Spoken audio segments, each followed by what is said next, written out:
Y'all gonna have to help me. I don't have my glasses.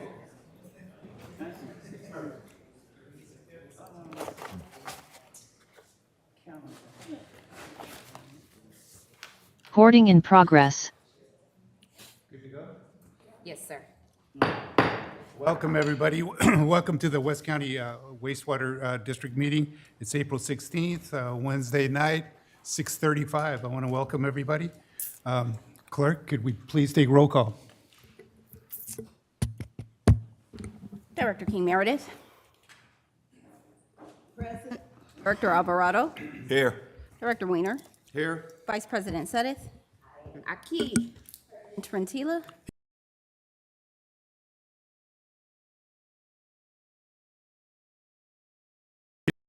And you may observe a moment of silence, seated or standing. Director Alvarado will lead us through the Pledge of Allegiance. Sure I will. Thank you. I pledge allegiance to the flag of the United States of America and to the republic for which it stands, one nation, under God, indivisible, for all.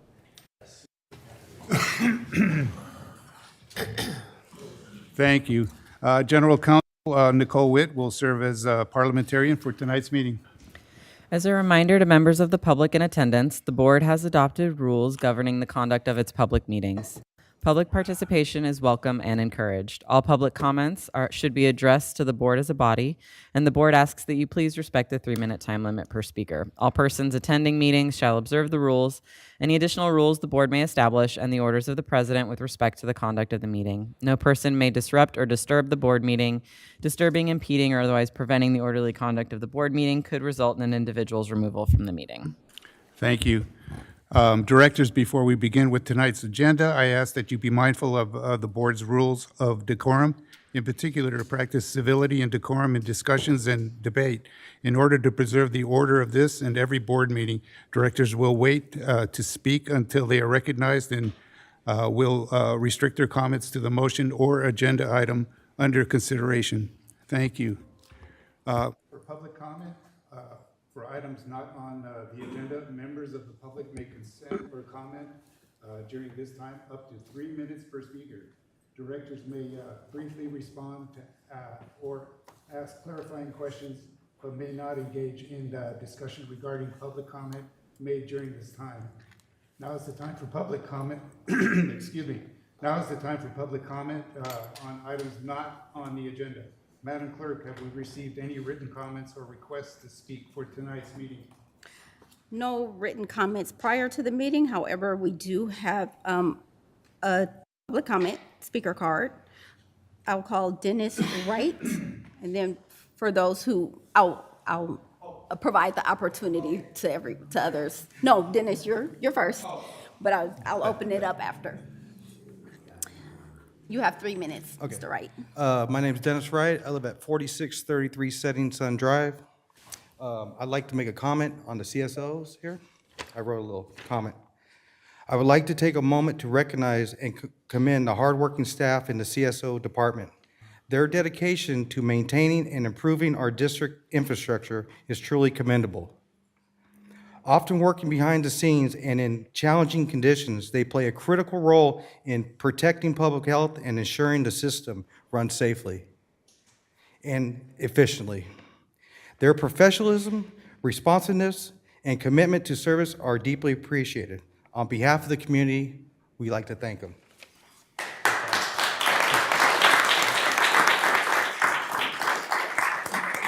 Thank you for your time. Okay. It goes for the rest as well. Are there any others for public comment? Yes, please feel free to approach the podium. Please provide your name and affiliation, if you don't mind, for the record. Yep. Good evening, everybody. Board members, my name is Thomas Johnson. I am an employee here at West County Wastewater District. I'm also the union president for these individuals that I'm standing here with this evening, and we've prepared a statement we'd like to just read to you. As the president of this collective union, I have to say that we're all guilty of forgetting about some things or someone, at least for a short period. We do this. We use this term out of sight, out of mind to describe that. As people, we probably don't go through the day constantly thinking about and remembering that we have a heartbeat. That would be mentally exhausting to do such a thing. but without it, we would be, non-existent. Those reminders are much needed. I'm sorry, I do apologize, I skipped. So the occasional post, we feel, is reminder enough to not forget. Those reminders are much needed and good for all of us. I believe we sometimes forget who the heartbeat of WCW is. We need to make sure no one forgets who or what we are to the WCW. We, as the heartbeat of WCW, decided to visit tonight's board meeting to make sure you do not forget about us. That's our statement. Anybody have any remarks or comments for me? Thank you.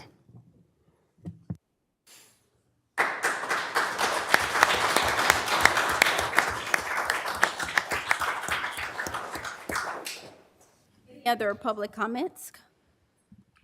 Please approach the podium. Again, please state your name and affiliation if you don't mind. Yes, my name is Sam Caston. I work at West County Wastewater, and I am the Union Vice President for FOU ACU.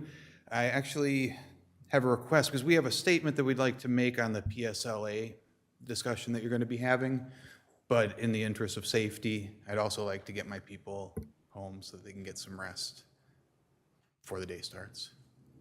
So you would like to wait until the PSLA item comes up on the agenda? I can do that and dismiss everyone, or if you're willing to move it forward, whatever pleases you most. Mr. President. Well, if, as long as it's not an item on the agenda. To the PSLA. I think the request is to move the PSLA item up on the agenda. Oh, I see. And it's in the board's consideration. I personally don't have a problem with that. So let me move that we consider that, but we need to look at the agenda first. We haven't gotten to that part of the agenda, but I can move that we make that consideration. And once we've concluded with public comment on Once we've non-agenda concluded items. with public comments, but we need to conclude public comment first. So we need to conclude with public comments, and then we can address that, sir. Sounds good. I think, Sam, what you're asking is you wanted to comment, you have some comments on the PSLA item, right? I know, but we need Right. to, we can't, as long as it's, yeah. That's so so right now, you can only comment on items that are not on the agenda. Correct. But hearing the request, it sounds like the president and the board are going to consider moving that other item. And then at that point, you can speak on the PSLA. Okay, sounds good. Thank you very much. You're welcome. Moving on.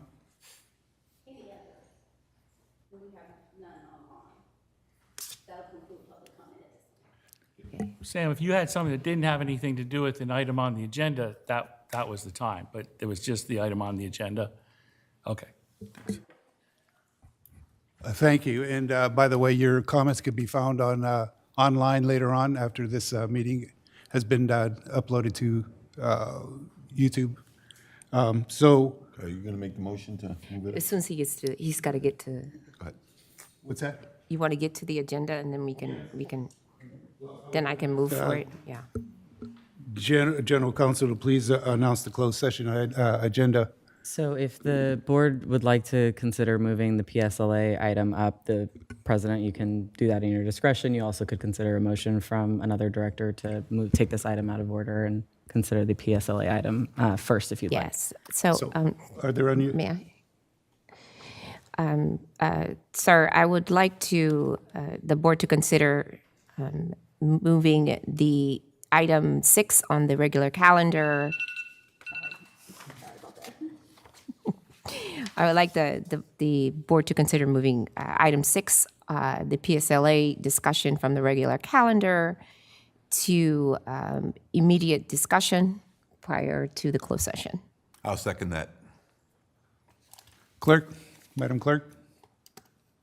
On the motion to move item 6, the PSLA item for immediate discussion, those in favor say aye. Aye. Aye. Excuse me. The motion passes 5-0. So we'll move on to the regular calendar PSLA. Yes, so that would be me, Mr. President, when you say now lead us through the agenda. What we have is item 6.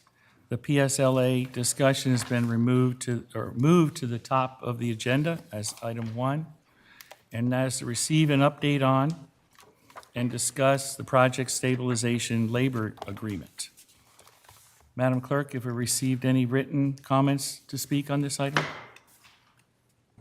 We haven't received written comments prior to the meeting. However, I do have a speaker card for a Mr. Tim Spronti, if I'm saying that right. Good evening, Mr. President, honorable board members. Tim Spronti, I am the new executive director of the Contra Costa Building Construction Trades Council. Just started in the last couple of months, so excited to be here before you tonight. Excited to see this item on the agenda. We appreciate the long-standing partnership that we've had. Oh, sorry, I thought it was already on. With WCWD and look to continue it. As you know, we represent over 20 crafts. We have 35,000 members. And I think what's really important, especially for a district like WCWD, is the specialization of the crafts that we have. You know, really, you need the most skilled and trained workers to do the work, and we have some amazing training facilities all throughout this county, all throughout the East Bay, and all throughout Northern California that train those workers. We've been able to execute a number of successful projects, and one of the things that we do as a partner is we manage a lot of the pre-bid conferences. We just had one recently on April 4th, the most recent one that we had on some energy upgrades. We had 6 crafts participate in that, learning the details on the scope of the work. The contractors are there. Everybody gets to bid. It's a real organized process. And what we look at it as is it creates some efficiency for your staff because we're a partner with your staff. We're able to help partner with them and manage these projects collaboratively and make sure that they're executed to what your community demands and deserves. I know that there are certain goals within the PSLA, and what I want to do is just stand ready. If there's specific things that the board wants to see or there's specific things that staff wants to see, I'm a partner in this work. So feel free to direct your staff to meet with me if there's certain things that we need to work on. We certainly want to work on those, but we feel like for the last 4.5 years, this has been a great arrangement, and we want to make sure that we continue doing that work here in this district. Have representatives here tonight as well from the operating engineers and the iron workers, and again, that's just a small sample of the 20 crafts that we represent here within the county. So look forward to the conversation and any direction that you provide staff, and just know that I'm here to assist and to make sure that we continue doing great work moving forward. So thank you for your time.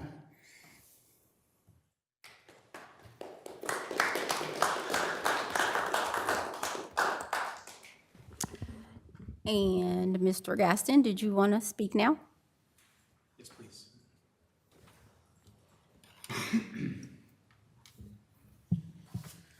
So I want to introduce myself again.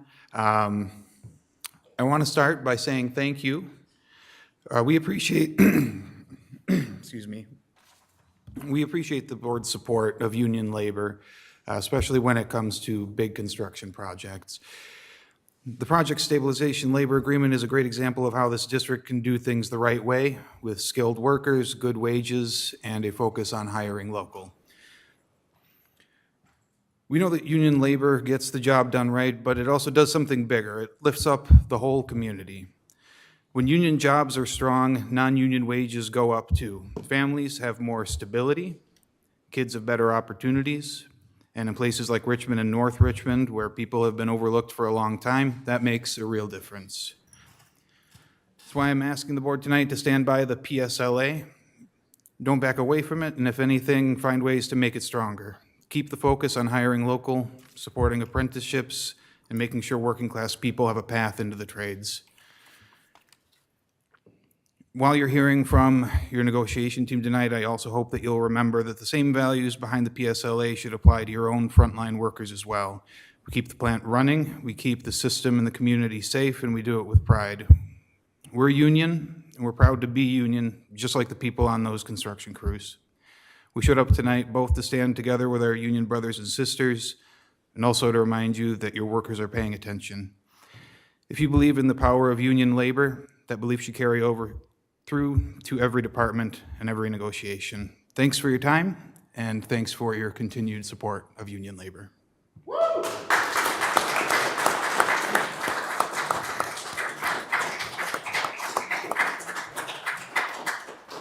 I'll call again for any other comments from the audience. I don't see any there, and we have none online. No further comments. Okay, Justin. All right, good evening. I'm Justin Lovell, Deputy General Manager. Just want to give a brief introduction to this item. So we have, as the project stabilization labor agreement has been in place, as mentioned, for 4.5 years. The initial term of the agreement does end in January of 2026. And so this evening, we just want to give a presentation to the full board about the status of the PSLA over the last several years, about the projects that have been subject to the PSLA, and have an opportunity for the board to ask any questions and discuss the item. We're not asking for any direction or necessarily from the board tonight. We just want to give it's the time to start discussing about if there's any potential changes or what the board direction would like to do before the termination or before the auto renewal of the PSLA.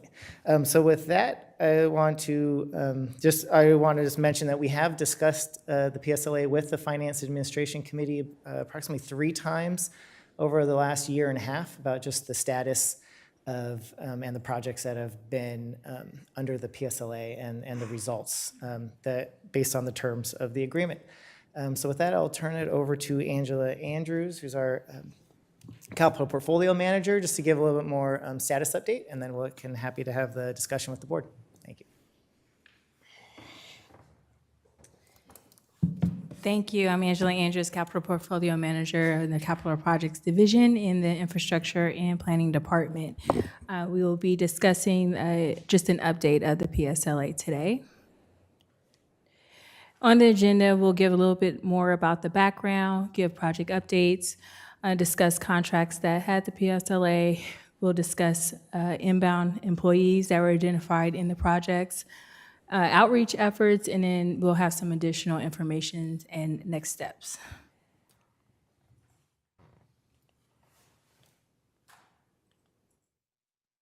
Okay, so just a little background. The Project Stabilization Labor Agreement was signed on January 27, 2021. It expires January 26, 2026. And that's the reason why we're here today. We are here to just provide an update as you are approaching your 5-year anniversary. And we are here to discuss any changes to agreement or to provide information as you just have these negotiations for this agreement. Absent any requests from the district, the agreement will roll over for an additional 5 years. And this agreement applies to projects that have estimates or bid over $1 million. So any project that has identified through engineer's review, they provide a budget number, and if it's over $1 million, we'll put that in our RFP that this project is subject to the PSLA. And if bids come back over $1 million, then it will be subject to the PSLA. The one thing that contractors will have to do is sign an agreement to be bound to the PSLA. So that is a document that was in your attachments as reference. They also have a meeting requirement with the building trades prior to construction, I believe 14 days. And then we have to track what are their good faith efforts, what organizations have they reached out to for local hires, we also in good faith efforts. So the organizations you see listed here are listed on our form. They also have an opportunity to report out any other organizations. So these are the items that we track in addition to the contract amounts. So for our PSLA projects, our current projects are the Clean and Green project, which is our largest project here at the district. As you're aware, that is our biggest project at the plant. We also have a series of lift stations, also some upgrades here at the Hilltop office that are part of this comprehensive energy and sustainability project. So that, you will see a lot more information regarding that project later on in the presentation. And then we have our Lower San Pablo project, and that project is in the final stages of delivering about 400 linear feet. So we're actually anticipating for that project to wrap up by the end of this fiscal year. And closed projects, we have a series of projects here, mainly sewer replacements. I won't read every sewer replacement, but, and then we have an effluent valve project. But our last project that closed out is El Sobrante. Prior to that was San Pablo. So those are the more recent sewer replacement projects. And then anticipated projects, this is subject to change. We do have our project prioritization right now that we are going through in terms of planning what projects are going to be in the 10-year capital plan. We'll be coming back to you all at the end of the year to discuss what projects will stay on the plan, which ones will be added on. But right now, these are the projects that we've identified at the plant, as well as sewer replacements and other items. These are the contracts that have closed or current. Clean and Green is still in construction, as well as Lower San Pablo. The remaining are closed out projects, sewer replacement projects, totaling $88 million. Majority of that is related to the Clean and Green project. Yep. Could you just go back to that slide and say why the couple that are under $1 million were Oh, still? yes. It's, so some of them actually, there are a couple that are under $1 million. That's because the engineer's estimate was $1 million, and we might have had some cost savings there. So there might have been pipe that we had a change order in terms of reduction. So we did not do, possibly or the amount of the contract came out lower, but they were still subject to the PSLA. Thank you. And these are the number of bidders of projects. This just shows that San Pablo had the highest amount of bidders for the project. The Clean and Green project was a design build project. Local hires, we see 9 hires at the Clean and Green project for West Contra Costa, and then local hires in total in terms of Contra Costa County is 11. And this is showing current, so Clean and Green and Lower San Pablo. And in good faith outreach efforts, we actually did, I know in our last presentation, we didn't have any good faith outreach efforts besides the Clean and Green project, but it shows that we are getting more of our good faith outreach efforts addressed through the local apprenticeship programs, and I'll go into detail, but these are all the groups that we've reached out to, or at least our contractors have reached out to for good faith outreach efforts that we have listed, and these are the ones that they reported back on.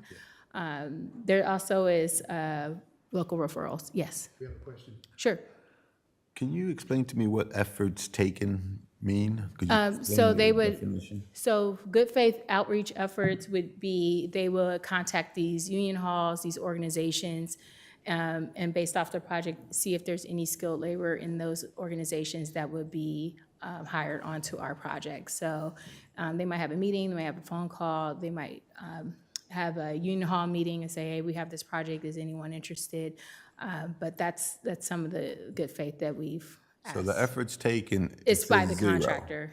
Okay. Yeah. So the contractor took 0 efforts. For those, so it looks like when we requested, hey, did you reach out to Richmond Build to see if there's any skilled labor there? They've reported back 0. Have you reached out to That local? doesn't mean that they didn't reach out. It means that they're reporting that they have not reached out. Oh, okay. That's what I mean. That's what I'm They trying to have find out. taken is through the apprenticeship programs and through the local union halls. This is what they've reported to us, so, yeah. Mhm. Thank you. And then for the Clean and Green, actually, this is for regular, this is total, and then specifically drills down to Clean and Green. And you can see the efforts, a lot of it is through the Clean and Green project, local apprenticeship program, as well as referrals to Union Hall. Out of those efforts, we received 9 apprentices from the carpenters, 1 from the labor, 1 from masons, operator, and an electrical. Monitoring. So currently, we receive reports from our project managers. So we have been requesting these reports. If we were to hire on a consultant to help us with this effort, the estimate of taking on this administrative burden would be 25 or 1% of that project. If you want additional information we're collecting, we would recommend you all look at possibly hiring a consultant because our project managers are usually they're focused on delivering the project. Getting payroll information is something that is not really within their skill set, but we are collecting as much information as required by the PSLA. But if the PSLA changes, then we should consider that administrative burden. And additional information we have here, this is just what our obligations are at WCW. So we confirm what projects are over $1 million. We look at who is the lowest responsive bidder and what is the best value for the design build. Those are the 2 different contracts that we've been looking at. We make sure that we keep a copy of the invitation provided to the council. That's usually what the general contractor would submit to us. And then we require the contractors to sign the agreement to be bound before they start executing on the project or procuring their trades. And we confirm that they actually do have a pre-job conference with the building trades 14 days prior. We track the employee status, which would what I reported on earlier, and then we report to the board. And then for the board of directors, you are obligated to meet on the 5th anniversary of the PSLA or it rolls over. Union requirements represent the union signatories to the agreement. Also hold the pre-job conference, meet with the contractor within 5 days if there is a written grievance. Make sure that there's an agreement signed to be bound. Ensure that there's no work stoppages, and again, meet with WCW before the 5th anniversary to discuss any changes to the PSLA. Contractor requirements is to sign the agreement to be bound, have the conference 14 days prior. Contractors are obligated to provide the following. So good faith outreach efforts, residential status, and we do have on our foreign veteran status as well. They would meet 5 days of a written grievance and then provide this information to us every January. So just some considerations. It expires again January 27, 2026. Again, we're just making sure that our project team is focusing on delivering projects. We will ask for you all to consider hiring a prevailing wage monitoring consultant, a monitor who can help with giving you more information about information that we received, to give you more details if you decide to put that in the PSLA. And then again, it will be 25% of 1% of the project budget is what we've been quoted. Angela? Yes. Can you, 25% of 1% of the project, the wording, we're talking about 1/4% of the project? Yes. Okay? Mm-hmm. Yeah, Okay. all right. 1% project, not 25% of the project. Yeah, just of 1% of the project. Angela, also just one point of clarification. The renewal is January 1st. Oh, okay. That's the Yeah, renewal it's date, January 2026. Of 2026. Okay, got it. All right. Thank you. Are there any questions from the board? Director Weiner? Do you want me to start? It came to the Finance Committee. Oh, I'm sorry. Yes, please. You want me? Sure. This came to the Finance Committee as chair of the Finance Committee, and so Director King Meredith, I'm going to let you make comments too. If you want to start with your comments, and then I'll make some comments as well. Okay. Thank you, Madam Chair of our Finance Committee and Administration. And thank you for your report out. Mic on? Is it on? Can you I all don't hear know. me? No, you can? Okay, thank you. Just a couple comments and concerns as our chairperson, Director Sutter, Vice President Sutter did mention that it had come to us prior to the full board. And I am still really concerned about the efforts that are made, and we count to see 0, 0, 0, 0. Can you And- go back to that? Can you go back to that Yes, slide? I think it's 13. The GFE slide? Yeah. Please. I think it's, what slide? Good faith, yeah, that one, yes, that is the one. Well, we have, and I don't have my glasses here, but I do have it written down here, where we continue to see good efforts and have all these different agencies in place that are doing the outreach, but yet and still, we're still not bringing anyone in for the positions at this point. And I'm wondering, keep doing the same thing over and over. What are we looking at in order to correct that, in order to get more outreach at this point? The concern is this zeros, and we have all these agencies that are in part of, and we're running either one or two, out of the about 15 agencies, and we still have all these zeros. And we're not asking you to ask. We're going to tag off of each other. Right, So, yeah. so just so, and I want to go back to some comments that were made before in the public comment. And because thank you, Tim, for coming out tonight. Appreciate it. And on all of you, thank you for that. Appreciate it. My concern is this, because I said this when the board passed the PLSA, defining local, right? Defining local, yet I'm having a hard time because I'm not seeing local. I'm not seeing people, I'm not seeing local people.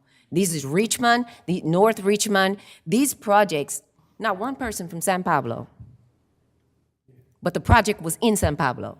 We've got a couple $1 million of money spent in San Pablo, and it's San Pablo people paying these taxes. I'm not seeing North Richmond people hired. Right. I'm not seeing Richmond people hired, but we got millions of dollars of people in Richmond paying these taxes who are struggling, but they're not getting hired. And I brought that to you guys when we bought this when you bought that PLSA to us. Hell, my husband's a longshoreman, my son's a longshoreman, my other son is union at the airport. So you can look at me and you can talk to me any way you want to about union labor. I bleed union, I was bred in union, my stepfather, I was raised in union.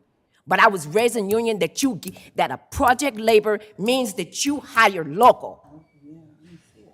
And when I see this little chart that says 0 all the way down, for 4.5 damn years, you can pay me to believe that people in Richmond can swing a hammer. People in Richmond, North Richmond, San Pablo, nowhere in West County's jurisdiction, they can't swing a hammer or turn a wrench. That ain't even saying that you didn't hire anybody. It's saying good faith outreach efforts. But you want me to give you 5.5 more years? You want me to give you 5 more years? We're willing to do that, but I got to see some good faith effort. It didn't even say hire. It says good faith outreach. There's no outreach here, and we haven't even gotten an answer to this. So all of you union, you should be outraged too, because those who live here, you're paying for somebody community and take that money out. Union is one thing, but that's not hiring local, what you just asked us for up here. We're supporting local. There's a lot of money that goes into that Clean and Green project. So before you come back up here, and Tim, I'm talking to you because you're the president of there. Before you come back up here, what we want to see is some things, and we talked about this in in the finance committee. You said you wanted some goals. So President, these are what I want to talk to you about. There's some things that we're missing that we asked for last time. And I still haven't seen it. I still haven't seen how you're meeting some of these goals. You can't just put it in the agreement and not do it. Can you go back one? Is it the other one? Yeah, inbound, the inbound employees, right? Most of those came from Clean and Green, from what I understand, correct? Yeah. And some of those efforts was from our contractor, right? Most of those efforts was from the contractor that we hired. They did not come from the subcontractors. So I want to see that on those other projects, on all of those standalones, can you go to the project list? The what? Sorry. Yes, the project list where had all of those projects. Oh, okay, sure. That one, the main projects. So that means that if you take out Clean and Green, we're still back at zero. Look at all these projects. All of these projects. Where are the local hires for these projects? We put out hundreds of millions of dollars a year in projects. Where is that money coming back to West County? These people are paying taxes. I'm paying taxes. And all of us in a few months, we're going to have to look at this and look at the rates and see if we have to do a rate review. And I cannot in good conscience ask people to pay more, knowing that some of them don't have jobs, some of them are on fixed incomes, and they need a job too. They need an opportunity too. And they're not getting it. Bodies going outside of West County. All of these jobs are going outside of West County. So define local for me, because this ain't local. This ain't local. It might be union, but it ain't local union. It ain't local union now when we keep getting all these zeros. And we were promised this outreach. We were promised this reporting. So I'm going to say, Ms. Angela, I understand this ask about the 25% or 1% and to give someone, but no, that should come from the union. That should come from, I'm going to say your group, I'm going to say the CFC, this should come from them. You guys should be reporting this back. And in clear, just so we're clear, so that I clear the table for everybody, this is what I do for a living. I'm a contracting officer. And never have I been asked to supply that. I've been asked to validate the information that comes back, but not to do that job for you. You should be giving us the information and we validate it. So if you're gonna ask the board, I'm gonna say to the board, if we're gonna hire someone, we're gonna I would recommend hiring someone to validate the information they give us, but not to get the information. That information should be provided to us, right? The validated payrolls, the verification that they're paying the union wages, the verification that those jobs are going to who they say they're going to. The outreach, that kind of information, that's why we have Tim and his group. This is what you're supposed to be doing, that outreach with the contractors. Yeah. And then the contractors, subcontractors. That's what they're supposed to be coming through the union hall to do. To make sure that they're coming to West County and that those jobs in West County, that a certain amount of those come out of West County. Yes, I think it's great that they're coming in Concord and all those other places, but quite frankly, I don't care about them. I care about West County right here, because these are the people who are paying for these projects. Director King Meredith. No, I think you said it all. You know, this was the discussion that we had, and it was very, through our meeting, and I just knew that we were going to have something different than all these zeros, zeros, zeros. This is why I said zeros, zeros, zeros. I mean, I come from a background working with employment and human services, and one of the things, and this is just I'm just stating what I've done in the past and working when we have certain jobs that are needed to be fulfilled in a certain area. We make sure these individuals know the criteria and make sure that we have these tools in place in order to help them to get into these jobs. And I don't know what is being done in order to facilitate that over a few months in order for that to happen.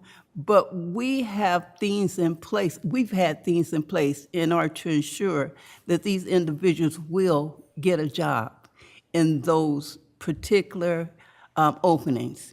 And if whatever is needed, these are the thinking grounds that usually agencies, they do.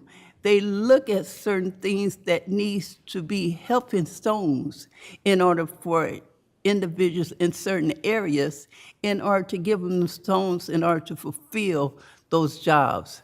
For what I'm seeing and what I'm hearing, it's just like a bypass, you know.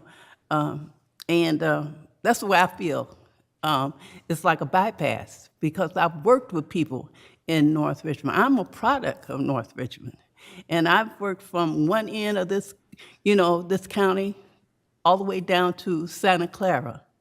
So it's what is given to an individual in order for them to fulfill those jobs. And those efforts doesn't look like they're being made at this point. So it's rethinking of how to get a person or get people ready to fulfill jobs. And it's just not where they come from, it's giving them those instruments and those instruments and things to do in order to fulfill those jobs, whatever is needed. Not just to bypass and say, we did an effort and that's it, and to report back 0, 0, 0. I don't see it happen. I really, you know, and when I continue to see that, and this is the third time around seeing this, I just, you know, it just cringe because I know it's people in North Richmond that can fulfill jobs. I know it's people in San Pablo can fill the jobs because I've done it. I've done it, I've worked with them, and I'm taking them all the way to the county to get certified. So I know it can happen. Right now I'm retired, been retired for over 11 years, but it can happen. But my program ran for over 15 years and people were hired. So that's all I have to say at this point. It's just not enough to say support union, right? It's not enough to say that. You got to also support the community. And that community is supporting the union. And it's got to be a symbiotic relationship because and this is all I'm saying is you got to give us something. Give us something for the community. Because if I go to the community and say, we're passing this PSLA, and they say, okay, so what do we get from it?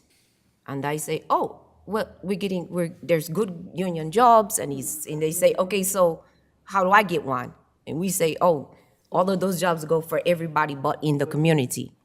And they say, okay, so how many of those union jobs are here in West County? 0, 0, 0, 0, 0. How many they reach out, especially when Contra Costa College has a program for CSOs, and and nobody even reached out to them? That math is not mathing. It's not mathing out. When West Contra Costa Unified School District, Richmond High, Kennedy, Richmond Works, all of them, and nobody even reached out to them, it doesn't work. So Tim, I know that you're taking on these new positions, so I'm just saying, just work with us. Work with us on there and we can work with you. But we have to give the community something. These communities are hurting and they need these jobs just like everybody else. But they need these jobs too. So we have to give our communities these same opportunities. Yeah. We're not giving you a quota, we're not giving you a percentage, but we are saying we have to see the effort. We have to see the effort, and we have to see effort as in they need jobs too, here in West County. Okay? That's all I'm asking for. And for that, it's total for me. Thank you for my rant, but I feel a little bit stronger about this one, just a little bit. Thank you. Director Weiner. Thank you, Mr. President. First of all, I'm really impressed by labor solidarity expressed this evening. I see you, and I appreciate it. I was part of the board when we approved 5 years ago, when we approved, or 4 and some, when we approved the project labor agreement, and we had this very discussion. And Bill Whitney, who was the main person at the time, said that the union has a process, and that process is determined by the membership and not by the executives of the union. And how the hiring halls work and who gets placed, that's all determined by the union members, not the executives. And even though Director Sudduth was very passionate at the time, the board took the word of the union regarding that process. And so we made it so that we put the onus on the actual contractors to do the outreach and keep track. And they reported nothing. They're the ones that have reported. There was nobody else reporting. The union wasn't reporting. It was the contractors, and they didn't bother, not one report. And that was the onus we put on them. My question is, if the board does not wish to make any changes, do we need to have a discussion with the building trades? In other words, what you said in your report was no. Is that not true? If we're not asking for any contract changes, Rolls over. it just rolls over. And legal, general counsel can give more context. I think the one distinction I would say is there's at least one arbitrator that's listed in the agreement that is retired. So I think it would be prudent to consider minimally that update, but that's the only one that I think is really more pressing. All right, well, since we're just discussing tonight and taking no action, my preference is that we make no changes to the PSLA other than the one suggested, and we don't bring it back to the board until the rollover agreement is about to expire in 2031. The board has many other pressing matters, particularly raising money for the many $million-plus capital improvement projects that have not begun. And I would like the board to focus on that and not the PSLA. And that's my contribution. Director Alvarado. Yeah, I too am very disappointed with the numbers, and I was also a board member when this was signed. So I am agreeing with the Finance Committee that this definitely needs to be investigated and maybe reworked. We need to work with Counsel to see what our options are. Thank you, Mr. President. Thank you. I also have some issues with this for those of you out in the audience. I was a millwright for 40 years, GM or GF, and so I have some concerns about this, and I'd like to ask the general manager and general counsel what it would look like if we were to create an ad hoc committee to revisit this and take a proactive look at some changes if necessary. Maybe not tonight, but here in the near future. So the board could certainly do that. I think if the board's direction, as we said tonight is really just to sort of begin receiving information, and we expect that there's a lot of information here that you all will need to digest a bit before you'll be ready to provide any direction to staff. But the direction could be the sort of 3 options that staff has laid out. One is sort of keep things pat and it will roll over. The other is to terminate, and the third would be to renegotiate some of the provisions. And if the board is interested in renegotiation, the board could create an ad hoc to provide some further direction or support to the general manager as he's engaging in those negotiations, or the board president could take on that role just to provide a little bit more sort of advice to the general manager as he's tasked with negotiating. So would this be an appropriate time to take the temperature of the board to see if they're interested in creating an ad hoc committee? Because this is just a discussion item for is. today, I think for tonight, it wouldn't be appropriate to act and have a vote of that type. But I would say that this is exactly the type of decision that the board could make when this item is brought back. Okay, and I was asked to ask the question why this item was brought in tonight, since we have 9 months. Could one of you expand on that? I think that the question was just answered by your request for me to look into the possibility of an ad hoc committee, as there are some questions and issues that the board has. We have one board member that says stand pat. In case there were things that you wanted us to go and negotiate and have discussions with the Trades Council, we wanted to have time to be able to have those discussions. So we're bringing it to your attention and showing you what the requirements and the obligations of each party are and what the timeline is. And that's the purpose for bringing it with this much time in front. I appreciate the answer, thank you. Are there any other questions from the board? No? Thank you. I guess we'll thank the speaker and move on to the next item? Or? Yes, thank you, Angela. I have one sort of last comment on it, is we did hear some concerns from board members about some of the good faith efforts and reporting, but I do want to make clear that we are, as far as the meat of the PSLA, we are getting bids, we are getting quality work, and we have had no work stoppages. So, and I don't believe that that's contrary to anything that either of the board members, any of the board members who had some concerns about some of these other aspects are, and we'll be reaching out to talk to you, Tim. No, thank you. Thank you. Thank you. Okay. Thank you, everyone. We'll be back to the regular agenda, which will move us to item 1, which is a closed session item, which I'll turn over to General Counsel Witt. The board will now convene in closed session as described in the agenda. Now's the time for public comment on closed session item 1. Madam Clerk, have we received any comments or requests to speak? We have not. If anyone wishes to comment on closed session item 1, please approach the podium. We have no attendees in Zoom. No public comments. In a separate room for closed session, return to this room and report out as needed. Thank you. Please close your devices and Thank you. thank you. Close. Yeah, mic's off, I think.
You know we have employees from Vacaville. We have employees from Vacaville.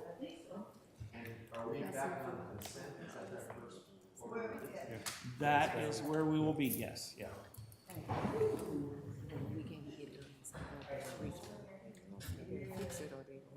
Yeah.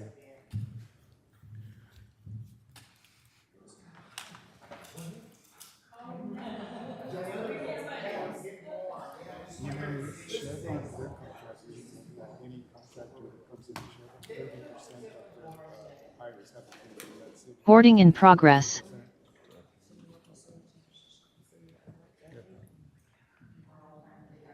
Yep. All right, so we kind of jumped around here.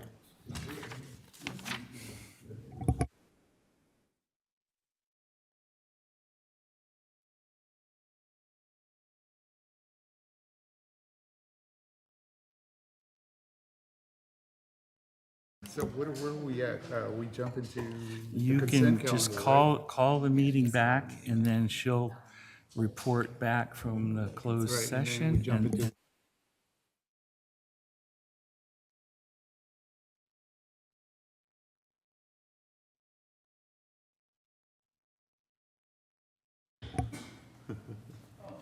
we got the, one screen's up, huh? The other screen is not working? It's this one. Nope, you're on the wrong page. Well, we got to go to the consent calendar after, Yeah, you're right? here. Yeah, You should be here. right. Sorry. There, right there. So what's up with that That screen? was, yeah. Okay. we're having technical difficulties. All right, here we go. Okay.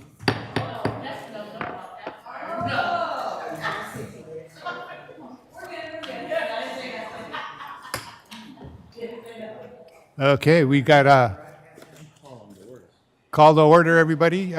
We're back from closed session. General Counsel, do we have anything to report? There's no reportable action. Thank you. Thank you. Next on the agenda is the consent calendar. Items in the consent calendar consists of items 2 through 4 on the agenda. Madam Clerk, have we received any written comments or requests to speak on the consent calendar items? We have no written comments. If anyone wishes to comment now, please approach the podium or raise your hand in Zoom. Seeing none, we have no public comments. Are there any questions or comments from the members of the board on the consent item, consent calendar? Seeing none, I'd like to ask for a motion and a second to approve the consent calendar, item number 2 through 4. So moved. Second. Madam Clerk? And I'll second it. Did you? I'm sorry. Who It first? doesn't matter. All right. Thank you. Okay. Second. On the motion by Director Alvarado and seconded by Director King Meredith to approve consent calendar items 2 through 4. Those in favor say aye. Aye. Those opposed say no. Motion passes 5-0. Thank you. Next on the agenda is regular calendar item number 5, ordinance adoption. At the April 2nd meeting, the board introduced the ordinance and conducted a public hearing pursuant to Water Code Section 20203. If the board adopts the ordinance today, the board's compensation will be increased to $440 per day of service effective June 15th, 2025. Madam Clerk, have we received any written comments or requests to speak on this item? We have not. If anyone wishes to speak on this item, please approach the podium or raise your hand in Zoom. Seeing none, we have no public comments. I'd like to ask for comments from the board members, starting with Director Weiner. Any comments or concerns? No, I have the same comments as I made. I've already made all the comments I need on this one. Director King Meredith? No, I have none. Director Alvarado? I have none.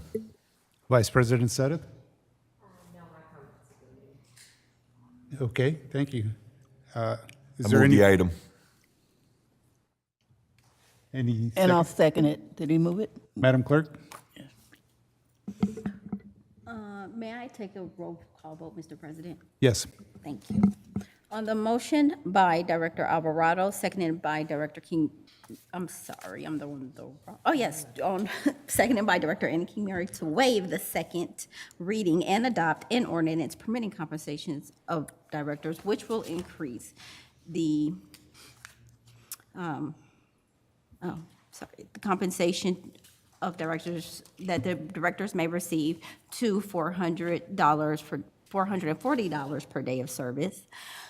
Director Alvarado, Yes. Director King Meredith, Yes. Director Weiner, No. Vice President Suddeth,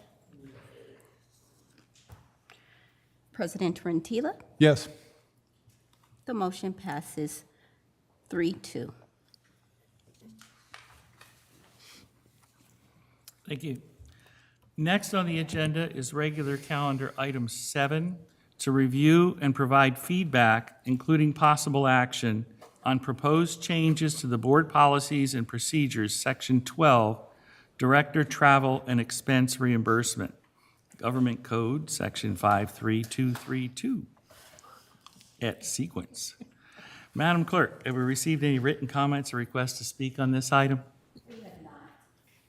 If anyone wishes to speak on item 7, please approach the podium or raise your hand in Zoom. Seeing none, we have no public comments. Thank you. Deputy General Manager Justin Lovell will give a brief introduction and then turn it over to Vice President Suddeth as the Chair of the Finance and Administration Committee to present the committee's recommendations on this item. Thank you. Good evening, Board of Directors. Once again, Justin Lovell, Deputy General Manager.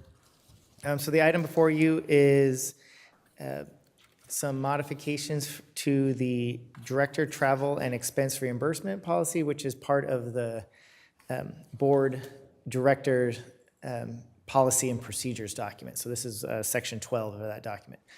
We kind of have the direction of the board. We brought this item to the Finance and Administration Committee to discuss any potential modifications to this policy.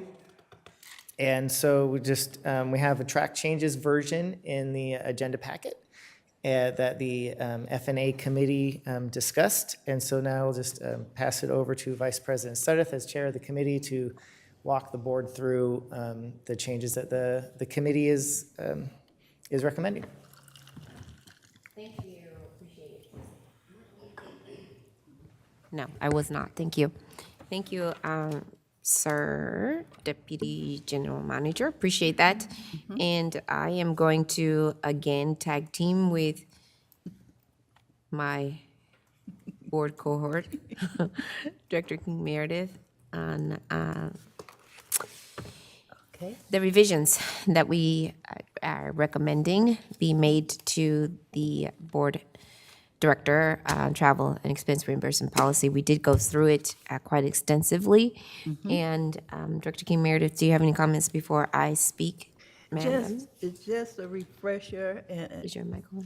Yes. Can you hear me? Yes. Just a little bit. Just a couple of refreshers of what we did discuss on the change of from going from one going from one location to another. It's a variance of changing of parking. It's a change of the expense. The expenses does change, when you go to different places. And that's one of the things that we want to look at, at this point to investigate. The other that we talked about was to look at also coverage for other other things that are being used at the time of travel. So to be more in detail, I will turn it over to my chair at this point to go further into depth with that conversation. Yeah, again, you have the marked up version in the board packet. Oh my goodness. There were a couple of things that of note. I'm not going to go through every comment, but there were some that we thought was of particular interest, as Director King Meredith mentioned, that there's some areas that we wanted to bring to your attention. There's some areas where we travel where the expenses are greater, or where we're required to like, there's no places to eat that are like directly close to us, like especially when we travel to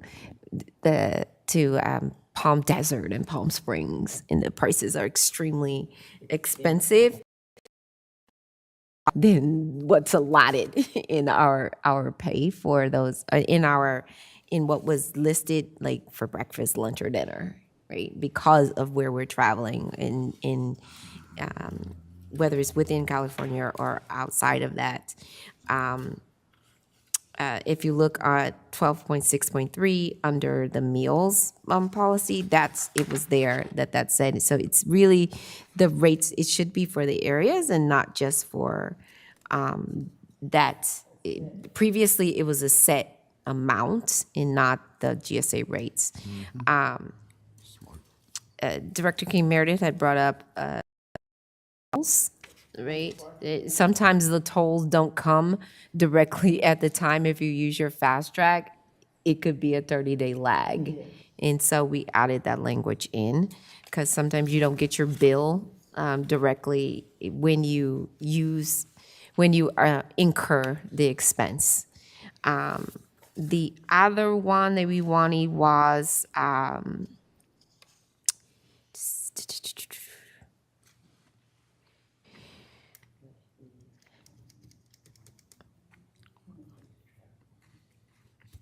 it has something to do with the housing, right? The lodging. Oh, yeah. Okay, so we did make the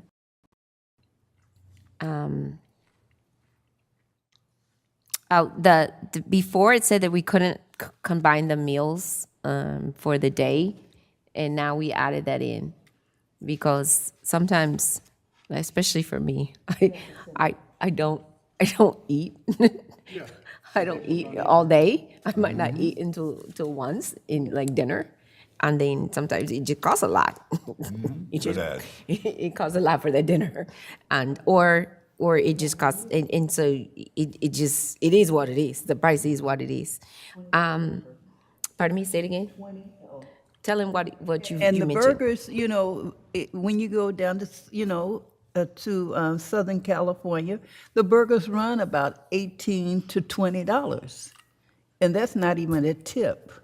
That's just a burger. That's not there's not anything else with it. It's a burger, and then the fries might run $5 or $6 along with it. So you're paying $25. You might pay $40 for just the lunch. Just for a burger. Just for the lunch.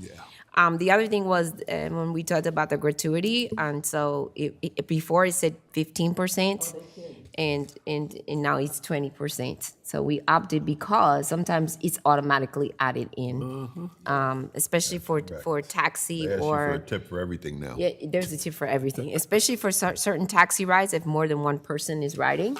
And we found that out when we both left the airport together, and it's added in. It's not even like you get to add it in. It's 18 to 20% and sometimes higher. So we wanted to make that. We try and do our best to mitigate those. And so I think we wanted to put that in there. And the other one is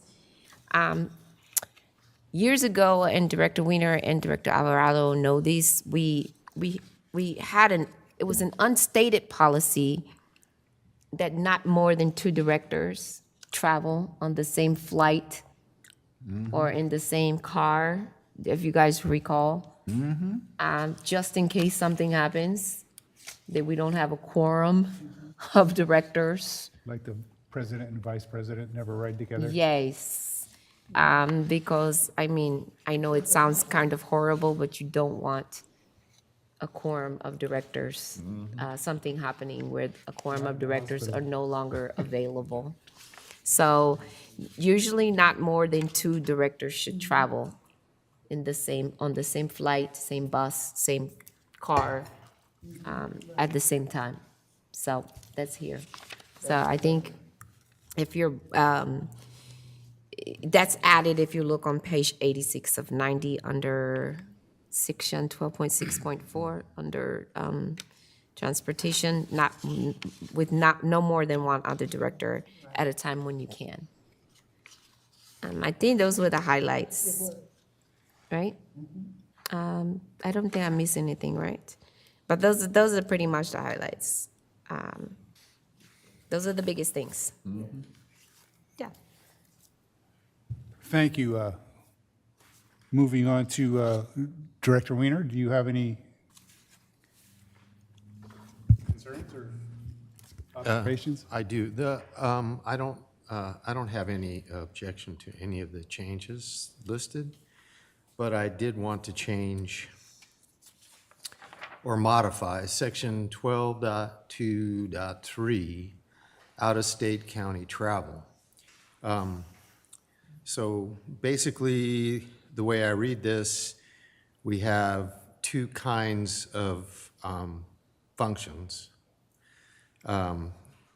We have pre-authorized, and those pretty much are defined by how close they are to the district. And then in 12.3, I'm sorry, is it 12.2?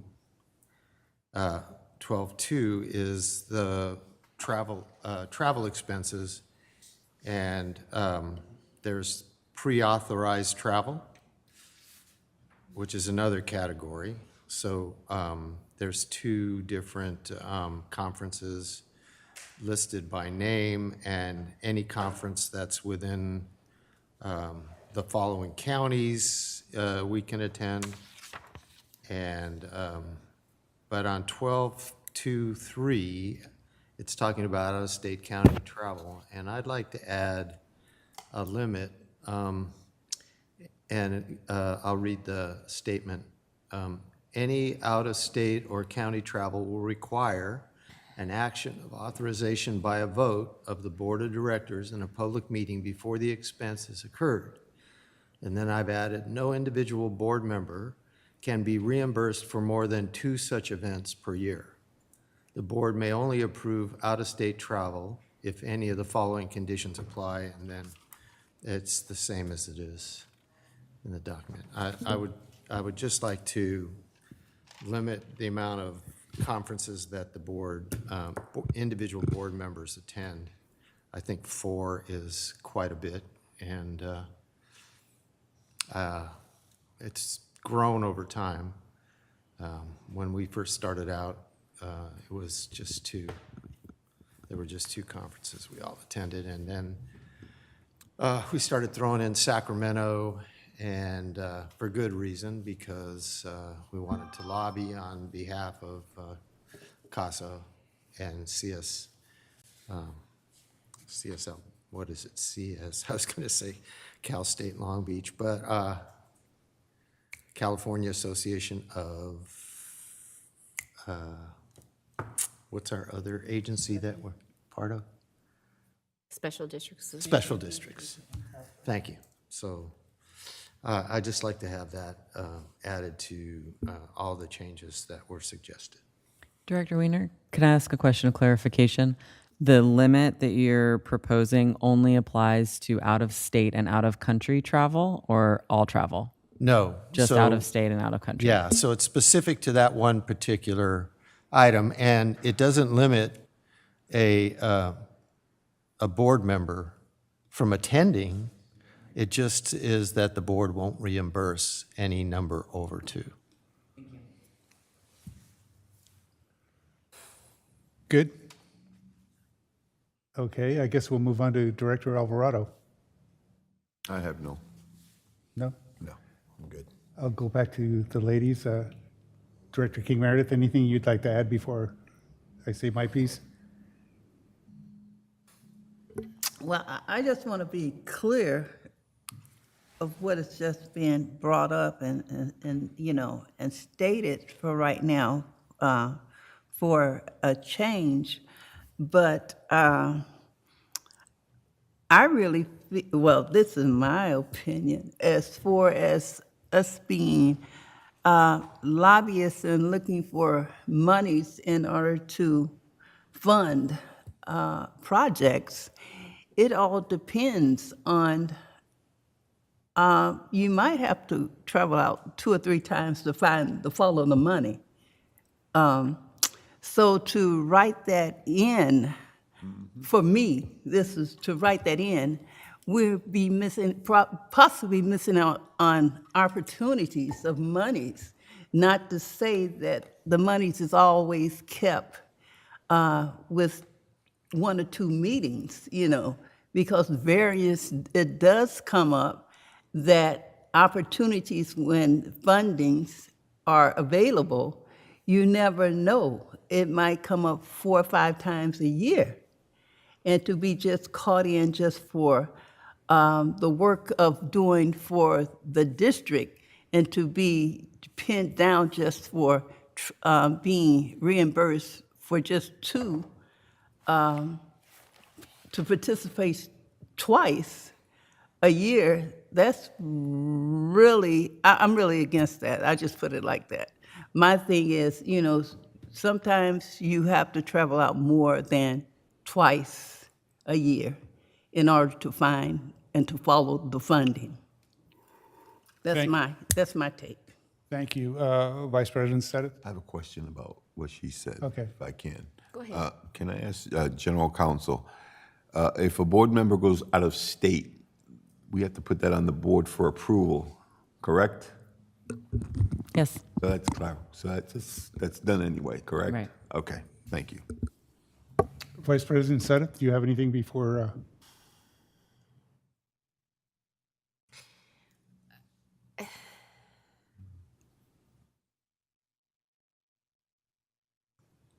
I know it's there.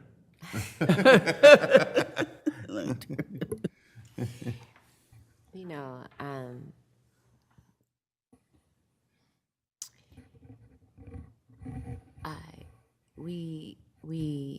we do this work, and it's a lot of volunteer work, mostly, right? We're not paid for this work. I have a full-time job, so I still have to do that work while I'm traveling. I still have to get up and do my job, my mortgage-paying job. I still have to get on conference calls. I still have to... You in the bank won't give you a mortgage for nothing? No, sir, they won't. They don't pay it. I'm still negotiating, I'm still answering phone calls. I'm still on California time, even when I'm in DC. So I'm still taking meetings at 11 p.m., 1 o'clock sometimes. I'm up. So I'm up, and then I get back up at 7 o'clock in the morning, Eastern time, and go to meetings. And I'm answering emails at 4 o'clock Pacific time. Those are long days and long nights. And still get the work of West County done and the work of my daytime job done. These aren't vacations, right? So the little bit of money that the district is investing is into, so that we can get into these meetings to try and bring money back to the district, or knowledge or whatever back to the district. This is no vacation time. So it's a lot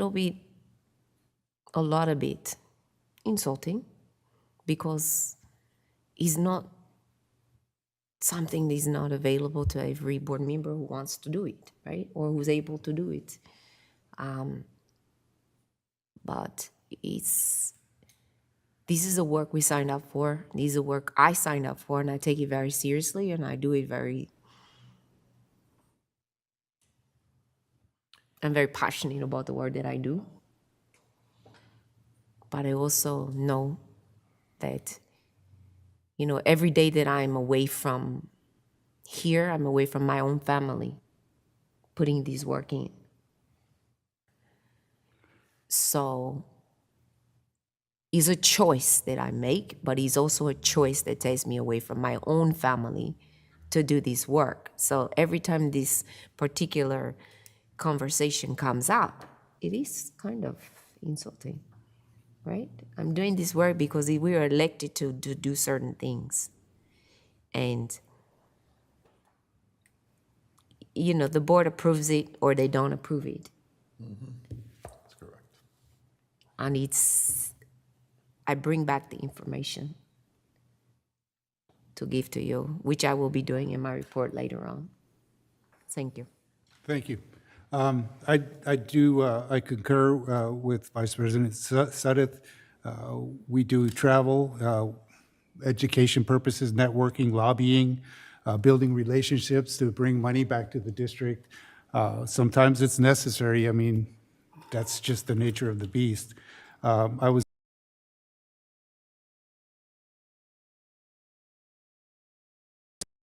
It's in, for gas and for electric, toll. For toll. Yeah, they are in here. but how do you compensate someone with an electric car, or do you? It's a separate policy, correct, Deputy General Manager? That's the IRS. There was rate, a isn't it? question about the electric vehicle. Yeah, well, that would be, just fall under, so there's the mileage reimbursement, so it's, I believe, I don't think this is directly in here. So It's We per didn't mile. put the actual rate, we said it's the IRS. It's the local. IRS rate, which is IRS currently rate now 70, is 70 70 cents. cents a mile. Okay. So any travel that you do from your starting destination to the location and back, it would be 70 cents per mile. 70 The tolls would be the actual toll that was incurred, yeah. And I understand Director Wiener's concerns about travel limits, but as long as you have the same opportunity as every one of us, and we have the same opportunity as you do to travel, I personally don't see a problem with it, but I was wondering if, what our general counsel and general manager think about a travel budget per person. I think that that's something that the board would need to discuss. We will be, as part of the new two-year budget, we will have a line item for board travel with a budget based upon historical usage, and then it's something that can be just, the board can discuss as part of the budget process.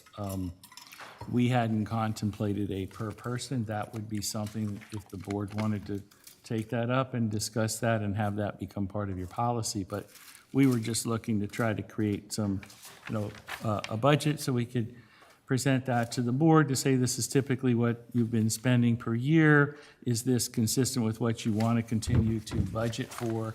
And then as we do reimbursements through the year, we can see how we're tracking on that. If we're coming up against that budget, we can bring that to the attention of the board so that there's more awareness of, what has been spent and what the board had intended to be spent for that particular year.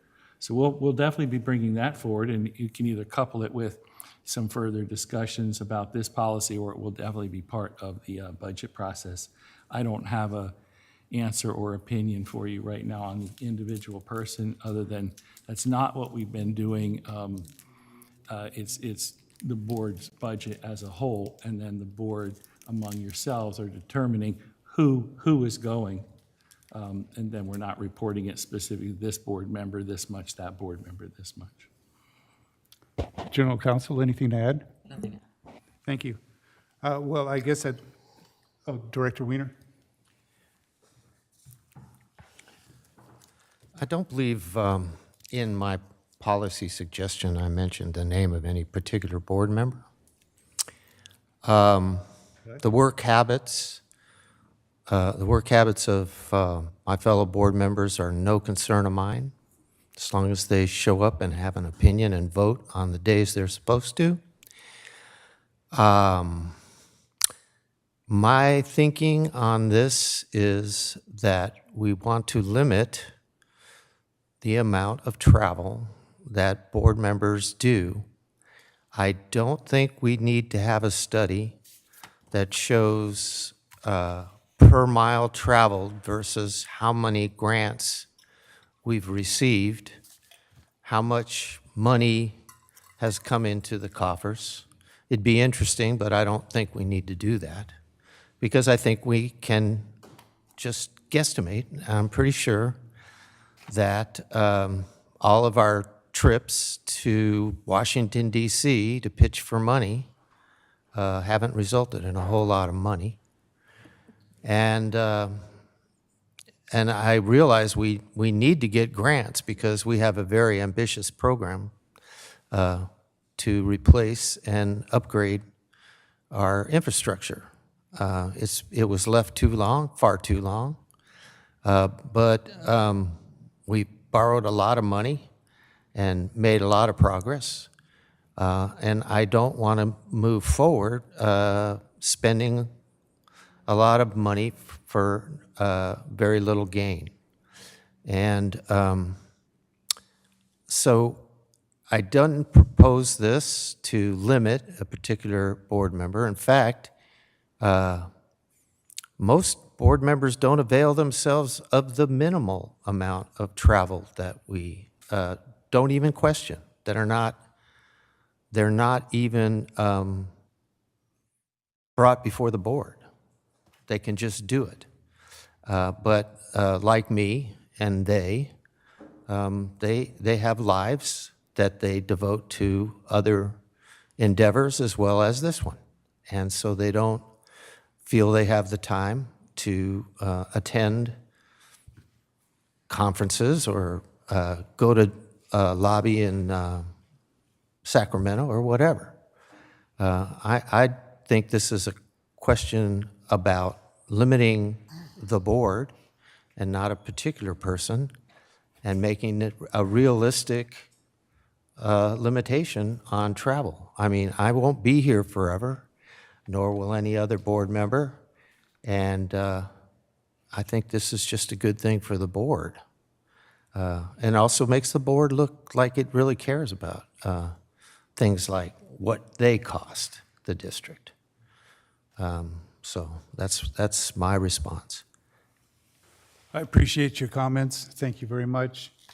At this time, I guess I would like to ask for a motion to approve the proposed changes to the board policies and procedures, Section 12, Director Travel and Expense Reimbursements, unless there's any further comments. President Rentila, just as a point of order, so I didn't hear consensus for Director Wiener's proposed addition, so I would suggest that we ask to see if there's a motion and a second for that before proceeding to adopt the remainder. Thank you, I appreciate that. Would you like to put a motion on? I would like to move my proposed change. Could you state that again for the record? Yes, in section, I'd like to modify section 12.2.3, out-of-state county travel as follows. No individual board member can be reimbursed for more than 2 such events per year. That is the motion. Is there a second? Hearing none, the motion fails. Yes, thank you. Thank you. Moving on. So Yes. I would like to, I think this was just, was this, do we need to vote on this one? The policy? I move it now?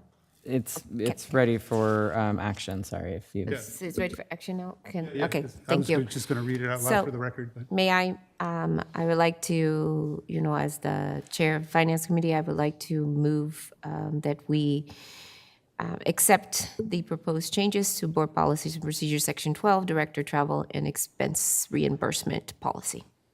And I'll second it. Madam Clerk? Oh, he didn't ask, I'm sorry. On the motion by Director Suddick and seconded by Director King Meredith to approve the proposed changes to the Board Policies and Procedures, Section 12, Director Travel and Expense Reimbursement. Those in favor say aye. Aye. Aye. Those say no. The motion passed, I'm sorry, 5-0? I thought I heard something. Okay, thank you. Thank you. And thank you for your comments, Director Wiener.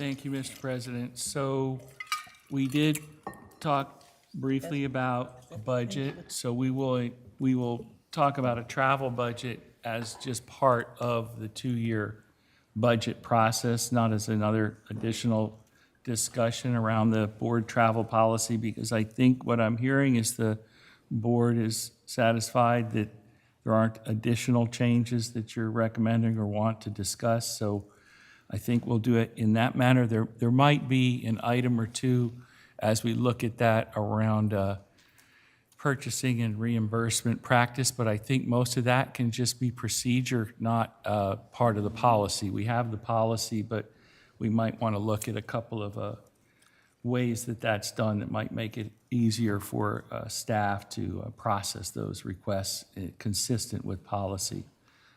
But I don't think there's anything else that was outstanding that we had other than the budget, did we, Justin? So, okay. So we won't be bringing that item back. You had an option to either further discussion or vote on it, and you voted on it. So the only takeaway that we have, I think, for additional work is the budgeting portion of it. Okay, thank you. Let's see, now I can remember where I was. Right. Okay. So next on the agenda is other business, item 8, reports from staff, general manager, and general counsel. Madam Clerk, have we received any written comments or requests to speak on item 8? We have none. If anyone wishes to comment on item 8, please approach the podium, raise your hand in Zoom. We have no public commenters. Thank you. We have no public commenters, but we have Aaron Weiner, who will introduce himself with his full title, I'm sure. I would just call him the water quality manager, or department head, but and he's going to talk about odors. Thank you very much, General Manager Clow. So did you have anything you wanted to say, President Rentila, to kind of prep this, or do you just want me to generally comment? Whatever works for you. Well, shucks. I did want to publicly thank Aaron Weiner for getting up to speed so fast with, we had an odor complaint from a business on Par. I received a phone call, and Aaron was able to reach out to the complainant in a matter of hours.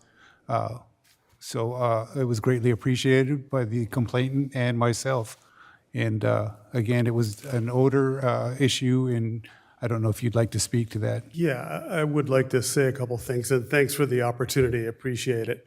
So we did get a call, and it's not the first call we've gotten from, I think it's Carlos Auto Shop there on Par. And I know Tony because I've gone over and I've met him over the last several years. As you all know, directors and staff, we have been operating in a different paradigm for the last 5 years of the treatment facility, where we're not handling typically, digested sludge. The material that we're storing is odorous, and we're subject to wind conditions and when it's calm, and there's other times when, the conditions change and they happen to be blowing to our neighbor. And I did, you called me at, I think, 3:15, and I was over there at 4 o'clock to tell him what we were doing about it. And also mentioned to him, I hadn't spoke with him probably in about a year, that, we're about 2 months away from starting our digesters.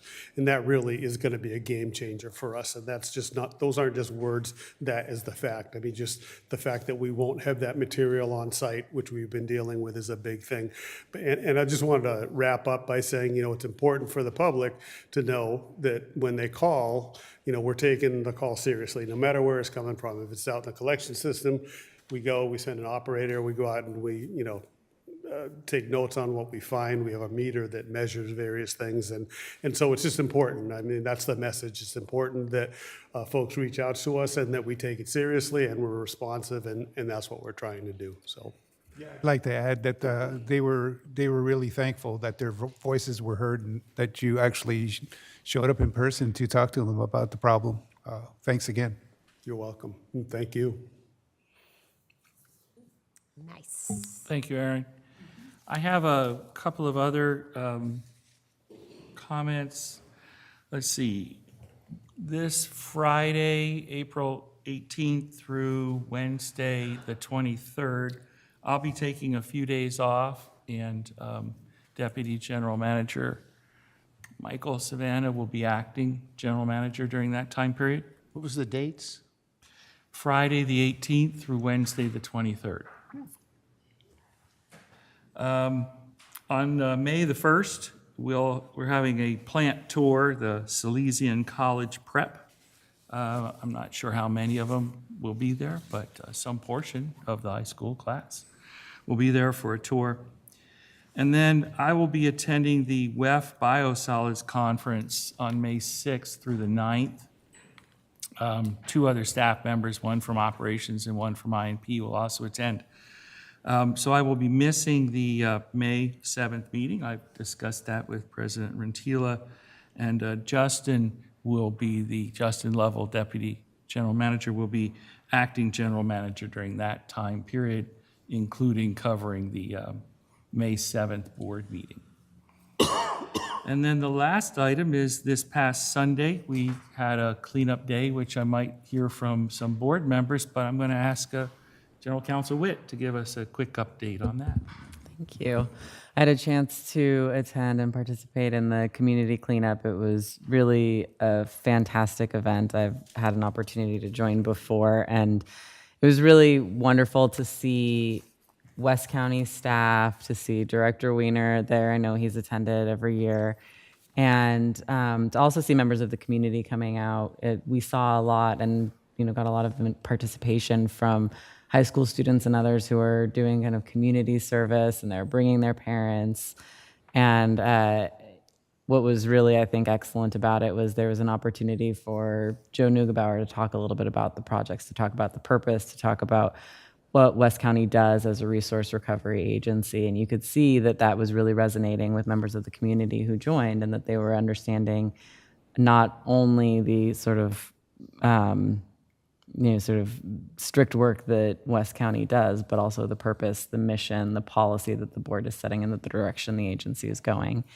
I think we picked up something like 50 pounds of trash, which is great, but they asked us to really focus on micro litter. So a lot of, I think the good work was kind of doing that, hands and knees, picking up all that little confetti and everything like that. I had a chance to bring my daughter. She loved it. She asked to come back next time. So it was really a wonderful event.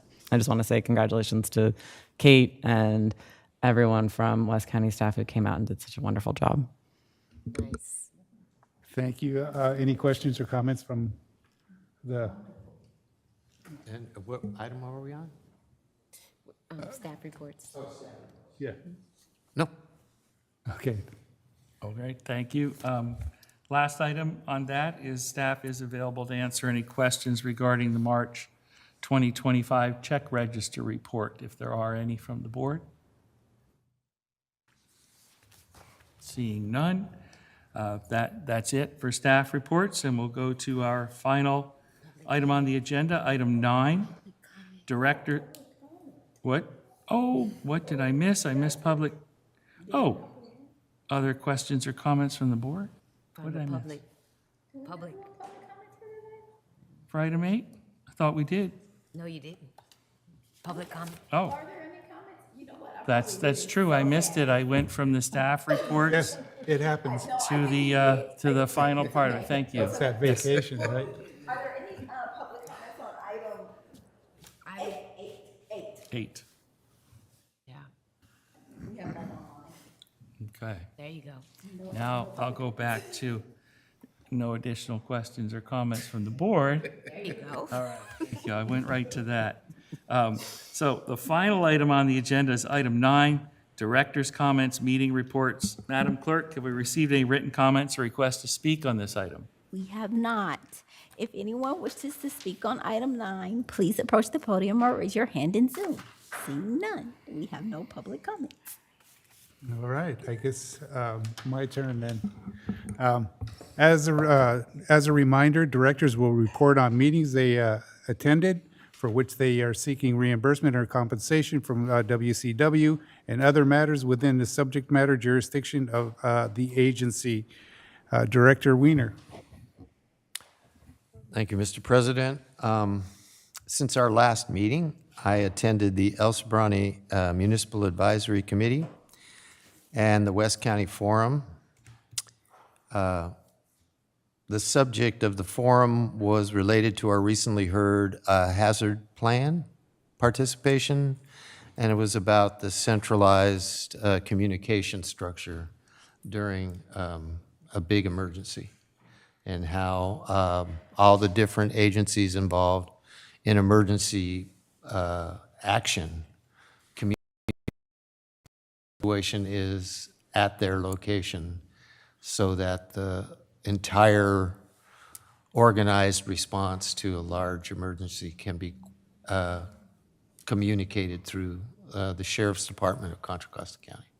It was pretty, it's pretty amazing how that works, and how it's not centralized command, it's everybody communicating through a central location, but no one's in charge. It's the individual fire department, police department, sheriff's department, all doing what they think needs to be done and communicating it to the central committee so everybody else knows. And they have storage throughout the county, so if they need anything, they can get a hold of the storage facility and rush it to whichever agency is working on whatever. It was good to know, but the takeaway was be sure to take care of yourself, because the bigger emergencies require 4 or 5 days to get to you. So you're on your own for 4 or 5 days, even if the whole thing is coordinated to take care of the county.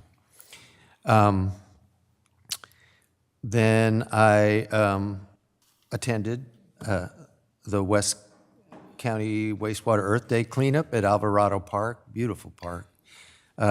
It was a great event where I learned being a board member could not guarantee my team a win, and that 600 years is different than forever. Because the questions were asked, how long does it take for this this particular material to be consumed by the earth? And I kept thinking 600 years is forever. For me anyway, I don't know. So we didn't win, even though I protested and demanded it. I didn't get anywhere, just like at the board, like a regular board meeting. I attended the Richmond City Council and learned that the arc of justice is long and slowly bent toward justice, partly because it costs money and takes planning. Parchester Village is a case in point. Many years of disregard, and finally the Richmond City Council is getting around to working on infrastructure and improving infrastructure in that area of Richmond. And they can't begin, even though they have the money, they can't begin immediately because we have to have planning. And so that's what I learned on my vacation. No, I mean, that's what I learned this last week. Thank you. Director King Meredith? I'll be sort of brief. A couple of my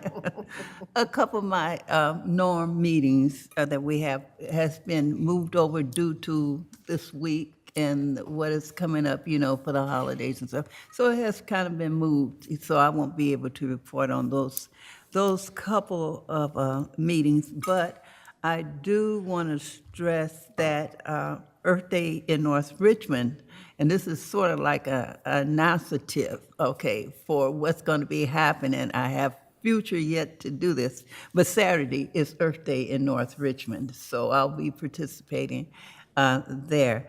But to look at the meetings that I did attend by Zoom was the Richmond City Council, which was last night, and I was very interested in the Point Melody and the Bay Trail discussion that they had talked about, and really the corrosion that is taking place on the Point Melody Beach. It is really interesting of what they want to do in order to try to stop the, well, more or less, work with the corrosion that is happening on the beach at this time, and to look at filling the gap between Point Melody and the Bay Trail. That was interesting that they talked about it as a gap between of not connecting, and the way the terrain is, it goes up and down, and it runs into the, the part that the beach is corroding. But that discussion is going further into a study that they will be doing and bringing it back to the public upon their discovery. The other thing, I did get a chance to zoom in for the San Pablo City Council, which took place Monday night, and was interesting for their response of the individuals that has been doing great works within the city. And one particular individual, he worked at Community Housing Development and has been doing leaps and bounds working in San Pablo now. So it was Victor. So he's been doing very well, and he was acknowledged along with several other individuals. So, and to sum up, before I forget this one, an outstanding tour that took place with our staff. They did a wonderful job with our whale that came and toured the facility Saturday before last, right? Mm-hmm. Yes, okay. And we had presentations from our general manager, and we had our deputy general manager, and we had Aaron, our director, and we had Kate there taking pictures, and it was just wonderful. They really got a lot out of it. This was one of the cohorts that was, we were online for them to start visiting a lot of the wastewater plants and the water plants. And it's a cohort that's for, 6 weeks? 6 months. 6 months. The 6-month cohort. And they're learning and they're looking and to enhance what the education for, to disseminate this information, what WELL does, and people of color. It's not just for the Latino leaders, but this is for everyone. And it was wonderful. Our staff did a wonderful job, and I just kudos to everyone that was there. I really enjoyed it. And I did walk with the tour. I had my walking stick, so I did wonderful, yes. So it was wonderful. Thank you. Nice. Director Alvarado? My report will be brief. That's what they all say. April 4th, I attended the Mayor's Conference in Clayton with President Rentila, where we received a presentation from East Bay Regional Park District on what they do. On April 8th, I had an IOE committee meeting with President Rentila. April 14th, the RNCC neighborhood meeting with President Rentila, where I will give you a description of what happened. And that's my report. Thank you. Thank you. Vice President Sutter? I will not be brief. Okay. You don't need to say that. It is not brief. It's been a very busy. That's what you call honest. Yeah. I'm very honest. It's been a jam-packed few weeks for me. Hence all the travel, huh? Let me see. So this might be out of order because, yeah, it's been a lot going on. So Go for it. let's see. We had the well visit, of course, the plant visit on the 5th through the 7th, as well as a well talk. I actually spent some time with him. Wonderful, the new cohort. We have become part of their training program. So they come to Northern California, they cannot miss coming through us. And then I was able to immediately leave. I left that night to head to the Water Week in Washington, and I would encourage you all, if you ever get a chance to take advantage of going to Water Week, go to Water Week. It is fantastic. It is one of these weeks that's sponsored by 6 different organizations: NACWA, AWA, the American Water Works Association, American Municipal Water, and then the Wastewater Equipment Managers Association, the National Water Policy Fly-In. We had a prep webcast first, and then we had the policy fly-in. Started off with NACWA. NACWA heads it, the Water Environment Federation, the Water Research Foundation, the Water Reuse Association, and then, as I mentioned, the Association of Metropolitan Water. They all do these they call it their cornerstone events. So we had a lot packed into those days. The actual fly-in is late 2 days, but the rest of the week was a lot of briefings. And as you probably saw on television, every day something changed. We were literally sitting in the room on Wednesday, Thursday, and as they were giving their briefings, they said, "Excuse me for a moment. Okay, so what I just told you, forget about what I just told you. It changed like right during the EPA talk." So I'm gonna give some of this information to General Counsel so she can give it to you guys. But we had all week. There was, all the way until Friday, because all of Congress and the Senate left on Thursday to get out for Easter and Passover break. So every single day was packed. And we were trying to get in to see for legislative visits, and they did their best to get us in as much. And even the committee meetings, I was able to sit in on a bunch of committee meetings, but we had briefings, and I was actually getting in on one of the White House briefings for the tariffs. I got in on 3 tariffs visits, and 2 at a security briefing, and then on a couple of EPA briefings. If you recall, Director King Meredith and Director Wiener, EPA could not speak to us when we were there. EPA actually was able to come, except it was a very, and Deputy General Manager and General Manager, they actually were coming, but it was a very rigid, you could see that they were given a script. Yeah, it was rehearsed. And so I asked them about the EPA rescinding the General Counsel. I was asking him about the assessment, the risk assessment, because that was one of the things that a biosolids group had asked about, is the risk assessment for PFAS, which is one of the things of interest that all of us are interested in because of the passive receiver penalties. And Mr. Saunders, who's one of the deputy chiefs, he said that, and what's interesting is his title. Let me get his title. He is responsible for the wastewater section of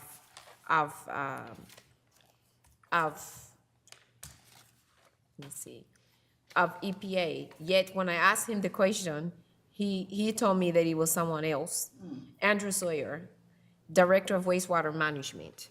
But when I asked him about this, he said, "Oh, there's gonna be somebody else in EPA." And then when I called him outside, he said, "Even if I knew the answer, I couldn't tell you." Even if I knew, because I said, "But we know that they rescinded the risk assessment because I knew the answer." And he said, "Yeah, even if I knew it, I couldn't tell you." Why? Because they rescinded it even though the comments were not due until today. All the public comments were not due until the 16th. And they rescinded it 2 months ago. So, because they said, well, we have to look at every comment. How are you gonna look at every comment when you already rescinded the risk assessment? So, and then it came out this morning, I don't know if any of you heard it, it came out this morning, they're trying to rescind all of these different EPA mandates and restrictions. So we're paying a lot of attention to that. A lot of senior EPA officials did come and speak to us. We spoke to a lot of members of Congress on Republican and Democrat. We were able to speak to them. I was able to get a bunch of committee meetings and just kind of just listen. I just wanted to listen and hear, you know, what's going on and what we can look at and look forward to, especially, you know, when it comes to what's going on with policy, because as it stands, it's changing so fast. We had a wonderful presentation from the Water Research Foundation, Dr. Peter Grevitt, and he was talking about not just regulatory, but he was talking about the emerging constituents of concern, the CECs, and how that's going to affect. And you'll get this, General Manager, when you go to the Biosolids Conference. You'll get a lot of this information too. But the new research, and they talked a lot about like the new innovations that are coming out, and just that we're gonna have to do a lot of this on our own. It's not going to happen from the regulatory aspect. One of the highlights, they had a reception each day. One of my highlights was being able to go to the women's, it's a bipartisan effort, but it's the women's, the annual Congressional Gala reception. It's a congressional reception put on by the Women's Congressional Policy Institute, the WCPI. So Nancy Pelosi was there. She was one of the keynote speakers, but it didn't matter. It's, like I said, it was bipartisan, but it was for women and girls, and just seeing the young girls come in with these big bright eyes and seeing all these women and being able to see just them seeing them in this environment where they know that they can, you know, move towards leadership. So it was that part was a big deal. And then what else? When I come back on that's really about midnight in the morning. Well, in between then, I went to some meetings while I was there. When I came back, and then I facilitated an environmental panel. Even though it's a Democratic group, they asked me to facilitate an environmental panel, which I did with the Watershed Project, Greenbelt Alliance, the Bay Air Quality District, Green the Church, East Bay Mod, CAWF, and I'm missing somebody. The Environmental Justice League out in Brentwood. So I facilitated that panel. That's the one I sent you the flyer on. Yeah, I think I sent both of you, sent you guys the flyer on. So I did that on Sunday, which is why I missed you guys clean up. So that was on Sunday. It was a really good panel. And then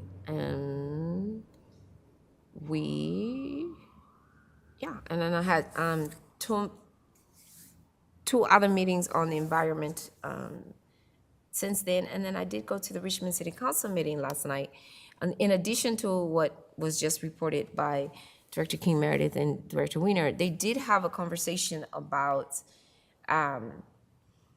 there was a couple of public works projects that they were doing. One was on Keller Beach. There's this sanitary sewer project there. There was like 3 different sanitation projects that they're working on. I'm sure you guys already heard about it. There's a tunnel, a Doman tunnel sanitary sewer line project.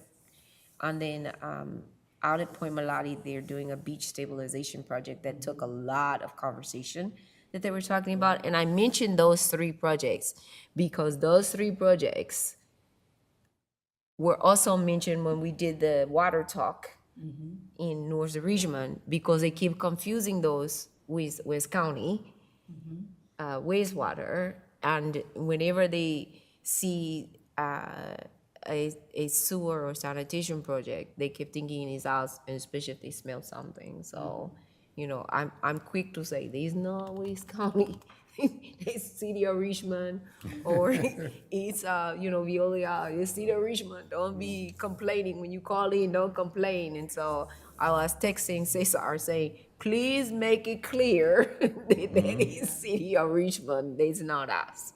Yeah, So I'd I like just to- wanted to say that so that Sorry, I'd like to quote Homer Simpson. I don't want my fingerprints on that train there wreck. you go. That should have texted that to Cesar. So if you guys hear this in the city council meeting when you're listening, please make sure you're like correcting the record, because I've heard it more than once, and they're thinking that this is us. So es todo. Like that wasn't enough, but you know. Director Weiner? I'd just like to get your impression. Do you feel like Congress really still believes that they have any say about what's going on? Maybe we should take this offline. I mean, just a yes or no. I mean, what do you think? It's not a difficult question. You're sitting in D.C. and you get to hear how they behave. I just tell you, he's a mess. But I will tell you that one of my favorite things is working with the staff that's there. They are so, they're overworked, and but they're trying really hard. They're trying really hard. Yeah, no, I was thinking more about the I know. Congress. I know, and I mean, was the avoiding your staff- question. Yeah, the staff is the staff. I was avoiding your question. Yeah, I just have to say, and it seems surreal for us to be, carrying on as usual. It does. And it's not normal what's going on. So But that's why I was asking, because when I was there, I felt like they were all like, uh-oh. They were scared. No, it is. I do want to say this. It was different this trip than it was when we all went. It's a lot going on, but it's a lot busier and a lot of people. There was a lot of people every day coming in and demanding. There was a lot more everyday people coming to the offices, asking for things and like demanding, and outside was a fury of people. But I did forget one thing. So when I arrived, I didn't know this was happening, but WEF had asked two young professionals. They have a YP program, a young professionals program, and they called me and asked me. They said that, oh, WEF said that you've done this a number of times, and so they asked if we could just shadow you, if you would just. So I automatically received two young professionals. So they were mine. They were my gift for the week. So I took them with me. I have some photos that I need to upload to Kate, but I was able to take them with me and to Mark and Eric Swalwell. But the big joy was to take them to John Garmendi's office, and his wife was there. It was her birthday week, and so when his chief of staff, his legislative director was there, she came out and she's like, "Oh, hi, Cheryl," and his wife heard it. And she's like, and if you've ever met Miss Patty, she's very, and she'll say, "Wait, is that my Cheryl?" And she's like really loud. She comes out and she's really excited, and she comes and she's speaking, and she comes and she gives me a hug, and they are like, and the two young people, their eyes got really big and like, oh, because I told him, I said, "Oh no, he's good. If he's here, he'll come out and see us." And they were like, "Yeah, right," because they hadn't seen anybody the whole time. And I said, "No, if he's here, he'll come out. Trust me." And so she comes out, and so now their whole attitude, to your point, is different. And they're like, "Oh wow, she does know these people." And even his new interns, because there were some new ones there, they were like looking around. And so she says, "Let's take a photo." And so she tells Sophia, she's like, "Take a photo, Sophia." So we're taking a photo. She talks a mile a minute. And so she's taking a photo. And then I told them, okay, Miss Patty, can we take on with them? Come on, you two get in here. Megan and Guy, get in the photo. And they said, see, you get in the photo. So they get in the photo. We go in the room and we're talking, and she's talking about John makes breakfast for her every morning, and he makes dinner, and he brings it to her on a tray in the bed. And they're just like she's just talking to us and she said, oh, we talk like this all the time. We're really good. She comes to the ranch, and you need to come to the ranch. We need to have another party. Cheryl, she's just talking like this. And so she said, let me get out of here so you can get to business. You need to get to business. Let me get out of here. And then she said, let me go over here and tell John bye. And I will see you soon, Cheryl. I'll see you back in California. I said, yes, ma'am. I said, but don't go now, because if you go over there, he's going to come in here. Because I think he's in a meeting. She said, yeah, he's meeting with labor. And I said, but if you go in there, he's going to come in here. And she said, I know. And she went, and 90 seconds later, and I said, it's him. And they said, really? I said, yeah, he's gonna come in. And he came in, and their faces lit up. It just lit up. If you've ever been with just young, 20-something, barely 30-year-olds, and he has the most beautiful office. He moved offices. Like from here to there, he has the view of the Capitol out of his window now. And that's the impression they have now. And so, they were just, he comes in and he's like, and he gives me a hug and he says, I said, how are you? He said, I'm better now. And they're just so happy. And it just reinforced, even jadedness we have about DC. That's why I'm telling you this story. Just to see them though, they were just like, they make you feel better about everything that's going on. And so we went outside later, and then he comes outside, and I asked him to take a picture with them by his name. He did, and then he spoke with them, and while he's speaking, I slipped my phone to his assistant, and she took a picture of them talking to him so that they have it now. And so anyway, this is my little story. So now they have it, and it was just an unscripted moment, but they're very happy, and they have this moment to take back home with them. One lives in Southern Cal, one lives right in Martinez. And now they have this moment where they were like, this is the best moment, because they weren't expecting to see any real congressional people. So, Which is rare. which is, but they were just like, they have been. Now they're going to go and expect to see congressmen every time. Yeah, I appreciate the story, and that just goes to show you that traveling Yeah. is a purpose. We travel with a purpose. And now we're connected. Yeah. Thank you. Thank you. You're welcome. Yes. Also, so I was at the RNC, obviously, I was at the RNCC meeting. We had the budget department, or the finance department, give a budget report for the city of Richmond. They were hesitant about giving me the unfunded liability number once again. So they did email it to me, and it's close to $400 million.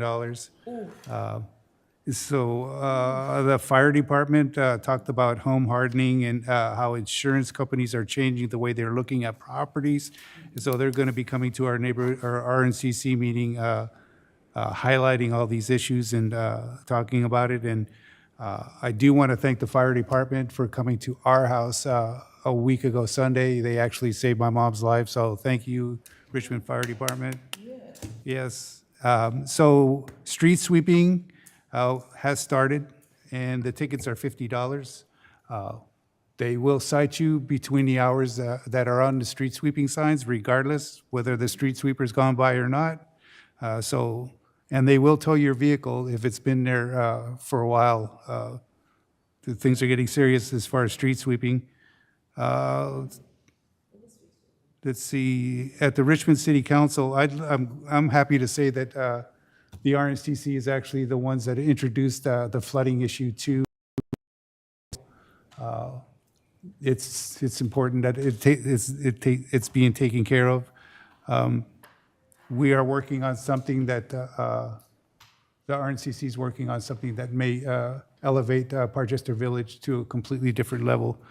I can't speak on that yet, but Also, I met with the city yesterday, the city planners. We discussed Hilltop Mall, and their density numbers have changed dramatically. It was 15 units per acre. Now it's up to 60. And they said they can actually go up to 160 and maybe even 300 units per acre, yeah. So that's like 16 to 30 stories high. So we're going to meet with Prologis tomorrow to discuss it. It doesn't look like anything's going to happen for 5 years, if we're being honest. So we also talked to Prologis today about the longer they prolong this, with the tariffs, the higher the cost of steel, because they're going to have to use steel on anything higher than story to 2 stories. It's going to have to be steel I-beams, and with the tariffs and everything, it's going to be an issue. I will be going to Indian Wells next week for a conference. And let's see, I wanted to say buy Richmond, hire Richmond. We did go to the mayor's conference and the East Bay Regional Parks. I did ask about Point Melati, and they really don't have any budget for Point Melati. So they're basically going to put a gate up and close it off here eventually because they don't have the money. And so I think that would conclude my report. So, Madam Clerk, are there any announcements? Let's see.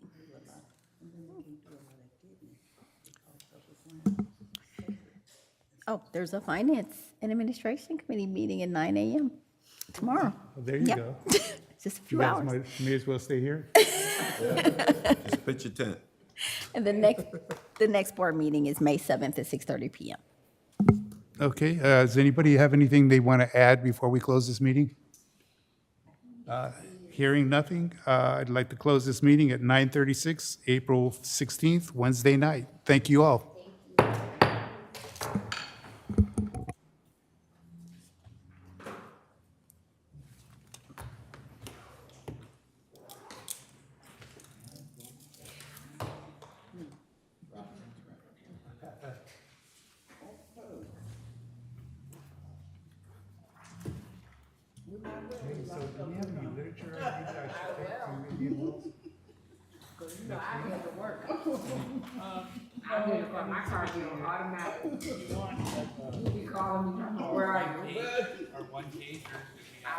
I'll be on. Oh, I know.